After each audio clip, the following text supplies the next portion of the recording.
What's up, y'all? It's your girl Sakina, and I'm back for another review. This is my review for the Real Housewives of Salt Lake City. This is season 1 episode. I don't know, but it's gonna be in the title, so let's not worry about that. As y'all can see, okay, I'm wearing a Christmas hat. Happy Christmas Eve, okay? Listen, I'm off of work early, so I'm excited about that. I said, let me go ahead and get this out the way, this video, and you know, I gotta cook, and my mom wanna watch Christmas movies and all of that, so let me get this out the way. And you know, I had to bring something a little festive to y'all. Now I am going to do a video tomorrow. I'm gonna do a holiday tag, just something like, since I'm not doing anything major tomorrow, I figure why not, you know, give y'all a little insight on me and what I do for the holidays and all of that. So I'm gonna do a holiday tag tomorrow, so just be on the lookout for that. But let's get into this review, right? So we open up where we left off last week. Oh, my mouse is all in the damn shot. But anyway, where we left off last week, down at the fashion show, Meredith is saying this is the main reason why she wants to stay in Salt Lake City, because of networking. She said that it's very important for her to do that for her brand. So Ohio is nowhere near her plans as of now, or probably not in the future. Hell, she act like she don't want her man. But anyway, we see that Mary gets there and she's very excited. You know, she thinks that she's real fashionable, so she's ready and she's here for all of the, you know, the high-end clothing and all of that. So she goes and sits down. In her confessional too, I forgot, the producer asked her, okay, so how does Salt Lake City compare to the other places that you've shopped at? She said, baby, it's the pits, okay? The pits of hell. They ain't got nothing on, Salt Lake City ain't got nothing on the other places that she's been. And I mean, I totally understand that. Now, what's finna say? Yeah, she go and sits down and she has to sit next to Jen. She's dreading that. But I'm confused because I thought last time they were together, they kind of were on better terms, but I guess not. They're going to keep this shit ongoing throughout the whole season like we already had figured. But anyway, it's real awkward.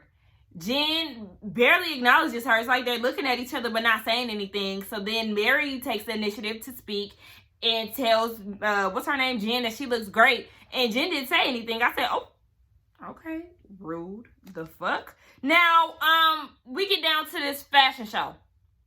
Fashion's flat. Okay, I said, what? This is what y'all giving me? I'm not impressed, okay? Really not impressed. Whitney, she looked nervous as hell. And I was like, okay, I mean, it's the jitters, okay? I understand it. But at the same time, I'm like, whose idea was it to have some steps for the fashion show? This is like a disaster waiting to happen. But from what we seen, nobody fell, thank God. But I'm just like, okay. Then we see Meredith come out. Baby, she taking her time down the runway. She taking off jackets. She twirling in her dress. And I'm like, girl, just hurry up. Get down the runway and go back up the steps, okay? Get off the stage. Because, I mean, you really wasn't doing much for me. And then we see Brooks. Brooks started talking about his fashion brand. Brooks Marks, he said that the S and the K are a killer. I said, ugh, his voice annoys the hell out of me. So then, you know, we see him going down the runway. It's him followed by some other people. And I'm like, this it? No variation of the tracksuits. All of them look very similar. Jen said in her confessional, like, okay, I've been wearing this thing for months. I'm thinking, you know, she thinks she getting something exclusive, and she's not. Baby, you're getting what everybody else is getting, okay? Nothing exclusive. No. And I'm just like, okay, they're like, no, we didn't see enough options, okay? I said they all have the same looks and they all came out together. And then they start doing this jog thing. Y'all, my camera keep looking like it's getting crooked. But anyway, they start doing like this jogging thing behind Brooks. And I said, okay, is this supposed to be like some military shit? Like, want to be Kanye West so bad. Then after the show, he calls his dad. His dad is like, oh, y'all look interesting. I was like, what's that about, Seth? That was real asshole-ish. And they peeped that too. And my thing is, Brooks kept saying, I'm so upset that my dad didn't make it to my fashion show. You were featured on somebody else's fashion show. This was not the Brooks Marks runway show. This was somebody else's that you made an appearance on. That they let you, you know, do your thing. Because your models did not come out one by one. Y'all all came out together. And that was it. So, yeah, I don't know what the hell you thought this was, but this was not your show. And he is just such the typical white boy. Like, there was a later scene with him and Meredith, and he's like, grapefruits burn fat. bitch, ain't nothing fat about you. Like, those type of people irk me. Anyway, we see Whitney. Whitney goes down to Heather's medical spa, and she's getting some work done for her face, like a facial or something like that. They take this time to talk, and they're asking each other questions. So Whitney is like, okay, Heather, how long did it take you to, bring your company about? And Heather said that they really just popped off of Instagram. So then Heather goes and asks Whitney, okay, so how was your dad? And this is why I'm like, are y'all really cousins? Because these questions, I know producers usually feed you questions to start the conversation and all of that. And I'm like, is this the case, or are y'all really cousins? Because y'all not selling me. You're not asking how was Uncle Fred. Like, you asking how was your dad, and then Whitney is saying, oh, well, how are your girls? Instead of saying, how is Annabelle, Georgia, and Ashley? It's a shame when I know the girls' names, and Whitney acting like she don't even know them. I'm like, okay, y'all not convincing me that y'all really family. But Heather goes into the conversation of, being a single mom in the Mormon community, and how that she has a bad stamp because of that, and how she's really over it. She said that she's really, really ready to get from underneath the thumb of Mormonism. I said, girl, listen, I'm ready for you too, because the more y'all talk about the Mormon faith, the less interested I am about hearing about it. And she was also saying too that it's easier for divorced men to bounce back compared to how it is with women. Like, women have a harder time with that, and I don't like that. We see that Jen is over at her house, and she's taking meds because she suffers from anxiety and depression, and it all really stems from the loss of her father. And of course, Sharif is never around, so that is not helping. She also explains to us that her depression almost cost her marriage with Sharif because of her lashing out. And I can imagine her lashing out is probably a bit of what we seen down at the Roaring 20s party, and how she was showing her ass. So that's probably how she really be acting. Well, of course, they did let us know that is how she be acting. So yeah, I'm pretty sure she gave us a show with that. And she said that it took her son, Sharif with his fine ass, to be like, Mom, it's okay to take the pills. Like, we ain't gonna look at you any different. Just take them and, get your life back in order. We see that Lisa is trying to have a family fun day. Quotations. Family fun day. And she said that her idea of that is talking about their goals, because she doesn't like to play board games like Monopoly, because she's really trying to get to the bag. She ain't trying to play with no fake money. And I'm like, okay, all right. So they talk about their goals, that's fine. The only thing that caught me off guard was that little one. I told y'all, that little one is a damn mess. He said he want to have his first kiss at 15, and he want to have triplets when he get older. Like the dad said, these are long-term goals, okay, sir? But do your thing. I was cracking up like, not triplets, okay? I mean, if they running your family, then maybe. But if not, you might have to, come off some coins to get what you want, sir. Lisa always talking about money is very annoying, because at this point I'm like, sis, who are you trying to convince? Because you're just doing too much of it. I don't like people who are money hungry. Like, I understand, I get ambition and all of that, but people who are money hungry, it's a turn off. If all you talk about is business and work, it's just like, honey, I don't have that to do. Next, like, I don't even want to talk to you about it no more. I'm thirsty, y'all. Drink your water. I'm a room temperature girl, okay? Yeah, her husband, the producers asked him, like, how often do they work together or something like that, and the husband said 90% of their time together is work related. He really wants Lisa to peel back, but she don't have that in her. She's trying to be a billionaire and all of that, and shout out to her, but like I said, that's gonna cost you your family, and we see a little sneak peek of that in the preview for next week.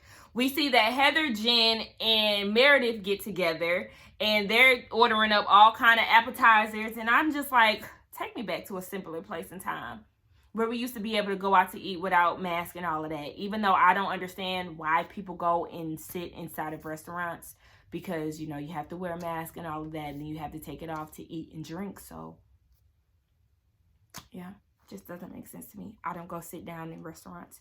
But anyway, they start talking about Heather and Craig. The dude that she slid out with last week down at the party. And she was saying, that is what it is, okay? Because he live in Atlanta and he live in LA. So, that is what it is. I mean, she get her some outside dick and call it a day. She was asking Meredith, okay, now that you and your husband separated, are you going to go through a whole phase?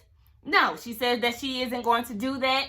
And in my mind, I'm like, when did y'all start talking so freely about her separation? Because Jen spilled the beans, but we didn't see Meredith tell the girls for them to actually be asking her these type of questions so freely. But okay, whatever. She asked her and she said no, she ain't going through no whole phase. And the producers are like, okay, Meredith, we see that you a little bit, you know, you ain't really telling them all your business pertaining to your separation. And she was like, nah, I'm not. Jen being nosy, she poking and prying, trying to figure out what's going on. And I'm just like, girl, stop. She trying to act like she's saying that she's calling BS on what Meredith got going on because she says that she knows more. We'll get into that here in a second. We see that Whitney is out with her dad down at the bouncy house. And to be honest, I'm tired of talking about her daddy. I'm tired. Oh, the dog trying to get in here, but I'm not letting him. Anyway, I'm tired of her talking about her dad and his addiction and all of that. And I'm just like, look, sir, I mean, I get it. But I'm tired of seeing that damn wet dog hair on his head. He's trying to break the rehab early. It's supposed to be a 90-day program, and he's leaving. He's trying to leave on day 20. She doesn't think that's a good idea because last time he left early, he fell back into his old habits, and it's just not a good look. He's trying to start his career again. He's trying to go get an apartment. Like, no, sir, that's not a good idea. I need you to stay for 90 days because that's no bueno. Now, we see that Heather is down at the house, and she's talking to her daughters, all three of them. Somebody wants to go outside. That's exactly what that is. But yes, she's talking to her daughters about, you know, her faith.